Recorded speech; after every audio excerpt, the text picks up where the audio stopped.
Okay, it is like 4 o'clock in the morning in Los Angeles, and I cannot sleep because last night I went to see The Perfect Guy, and I have to do a rant review. If you haven't seen the movie yet, spoil, please do not watch this video. I have warned you, I'm putting it in the title. It's Spoil City, because I'm going to break this down beat by beat and why I cannot sleep. So, first of all, you have Sanaa Lathan's character. She's supposed to be about 36 years old, and she's dating this pussy who will not lock it down. He's also 36 years old. He doesn't want to get married. He doesn't want to have kids. He's just not ready. When will you be ready, dude? When? When will you be ready? You're 36 years old. You can't lock it down? Oh my God. And he's living in her house. She has a tight ass house. It's a beautiful house. He's living in her house. He won't lock it down. He's a pussy. So she breaks up with him, and he goes about his merry old way, doing whatever pussies do when they're 36 and don't want to get married and have kids. So she goes on, she meets this guy who happens to be Michael Ealy's character. He meets her in the coffee shop at first.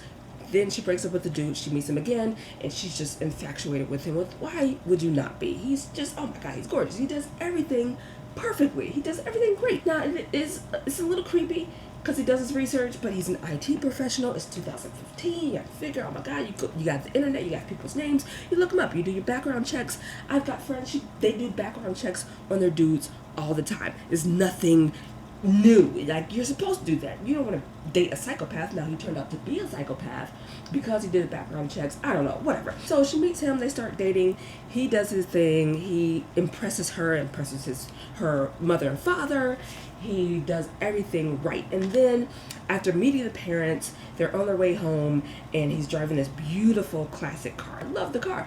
And this dude basically molests and rips the car, like, while he's trying to pay for gas. And Sanaa's character, I forget her name, so I'm just calling her Sanaa. So she's in the car, and the guy's molesting the classic car, and then he comes over and he beats up the guy. My ex-boyfriend, when he beat up a guy on my behalf, that brought us closer. We made love that night. Like, that was fantastic. Guys are always saying Shuri's dead. She beat up a guy, and she goes crazy. She's like, oh my God, you beat up a guy. Oh, yeah, I don't even know who you are. I'm telling my friends you beat up a guy. And the friends are like, oh my gosh, oh, he beat up a guy. You might be next. Blah, blah, blah, blah, blah. So she breaks up with him after he beat up a guy for her. What? Oh my God. Then, okay, she breaks up with him, and then she's like going on about her life, and then he goes berserk because he doesn't understand. Like, I beat up a guy, that's what I'm supposed to do. I'm a dude. The dude was molesting my car, and I thought he was molesting you, so I beat him up. Well, I mean, what the fuck is the problem? So then he tries to mend things together. He's like, hey, I'm sorry, let's be together. I just beat up the guy. I'm sorry, that's not me. And, let's try again. No, it might be me next time. And she's like not taking him back, and I'm like, oh my God, you're crazy. Like, this dude, like, did everything. He did his due diligence to impress your parents. When they were at the parents' house, like, the mother put him in a separate bedroom, and she came in to try and molest him. He's like, no, your parents want us to sleep separately, like this, honor your parents' wishes. And she's like, I want to molest you in my parents' house. I want to be weird. I did that, and my boyfriend let me molest him, and then it was all weird with the parents the next morning because she caught us in bed. Oh my God. So she should be thankful that he did all of that. Like, he got rid of her that night, and then he beat up the guy. Car rape. He prevented that. And then she just completely broke up with him. And I just can't understand it. So he tried to get her back. She said no. And then she goes back to the pussy who doesn't want to marry her. He gets back in her life, not with a ring. What? How are you gonna get back in my life? I've been with you for 2 years. I'm 36 years old. My eggs are dying. And then you don't have a ring yet? So she's back with the pussy, and then they're like laying in bed together, and they're taking showers together, and then like Morris Chestnut is laying at this weird angle where his arms are really small, and it was just strange. And so Michael Ealy's under the bed, like, what the hell is going on?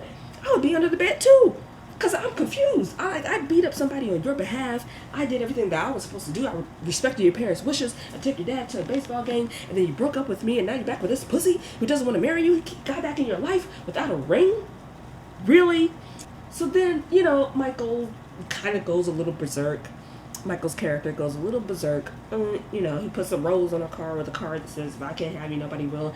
Yeah, I don't think he meant any of that. I think he was just like trying to say like, surprise, you know, I didn't know what else to write because I'm a dude, you know, like he didn't take lessons, so he put that on the car. She got upset. Well, why are you walking outside in a parking lot at like 9 o'clock at night in your fucking heels by yourself? Anyway, everything she got, I feel like she deserved at this point. So then, you know, he's like going on with his life. She's going on with her life.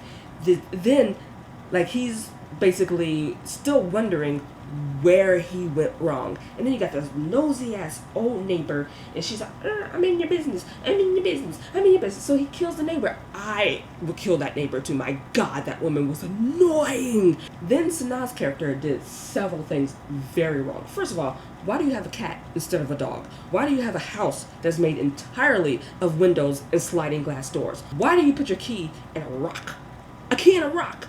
I'm gonna go to the suburbs and turn over rocks because I feel like I should. And then I'm gonna take jewelry because you put your keys in rocks. She doesn't have an alarm system that when you open the door, you have to punch in a key code. You are asking to be stalked and you're asking to be robbed. I'm surprised she doesn't have like 50 dudes in her house, under the bed, in the closets, walking around because she has keys all over the place. My God. So then, you know, he's in the house, he's doing his thing with his plastic gloves or whatever. He's a little berserk.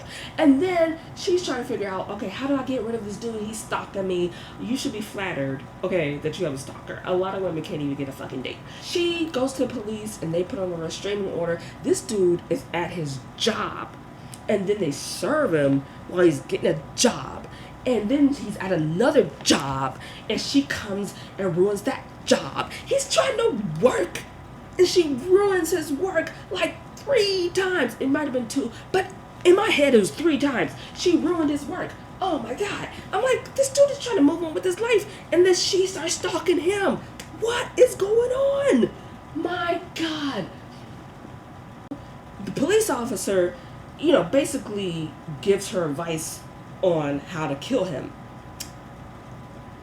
Okay.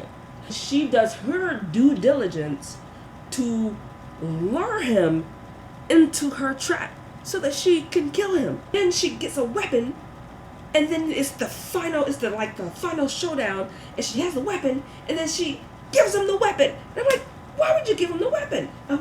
It was too easy for him to take that fucking weapon. First of all, he like came into the glass house. He was like, oh, I'm gonna open the window and walk into your house because your house is fucking easy to walk into, and your cat ain't gonna do shit because it's a fucking cat.